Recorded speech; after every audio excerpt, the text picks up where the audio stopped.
Okay, is this thing on? Let's rock on. Okay, this is my first video on YouTube.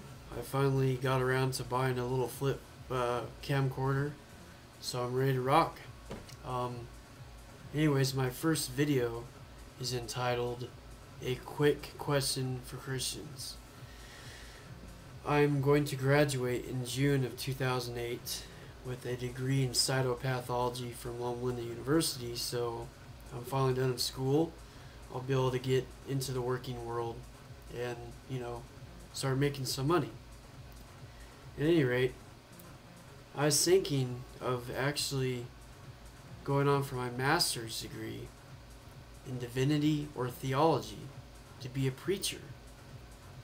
But as I studied the Bible, as I really studied the theology, the doctrines, etc., I started to notice that the Bible is chock full of God ordering and doing evil things. The God that's supposedly all good, all just, all loving, all forgiving is in here ordering his subjects to carry out heinous crimes. Okay, so let's get to my quick question for Christians.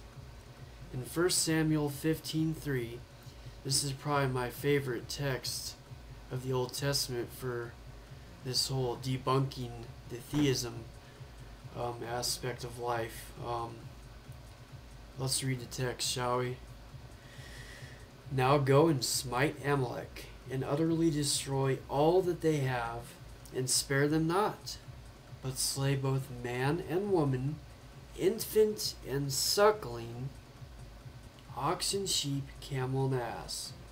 Okay, as you read this, you could kind of consider, okay, I could see how God could say to kill man and woman. That's okay, because there's wars all the time. I mean, we have a war in Iraq right now, for instance.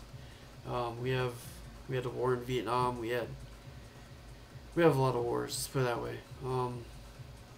But as you read the details of this text, it says to kill an infant and a suckling, which pretty much is a baby, somebody a year or less of age old.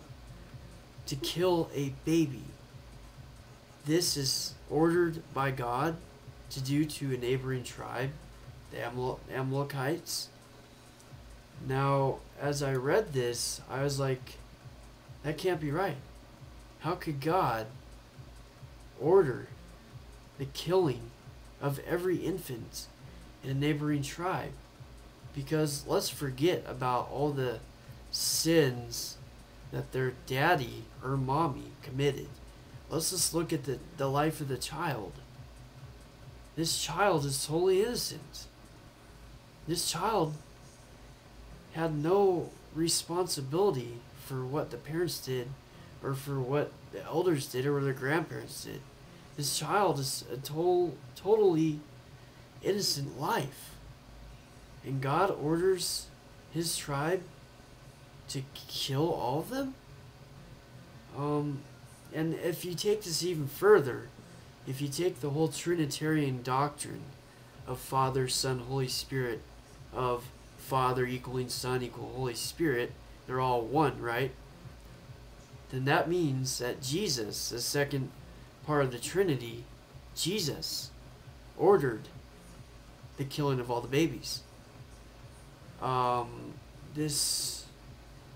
doesn't sit well with me, which is why I consider myself an anti-theist, which isn't to say that I do not believe in God at all, but I do not believe in the theistic God, the monotheistic God, the God of the Jews, the God of the Islam, the God of Christians, because that God, the God of the Quran, the God of the Torah, the God of the Bible, is very sick. He's a very sick individual.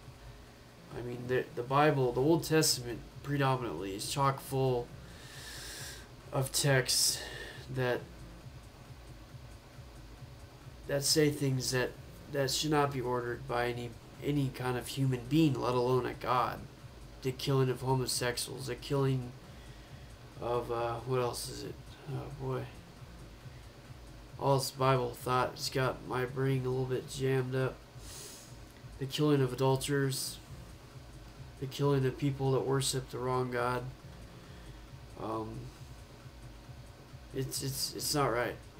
Okay, so back. Sorry for digressing. Back to my question. How could you claim, Christians? Okay, this is a question for Christians. How could you claim God is all good when He orders an infant genocide? That's pretty much the whole focus of this whole video. How could you claim God is all good when He orders an infant genocide? I would love it if somebody could post a video response. A Christian could post a video response. I also love the text as well.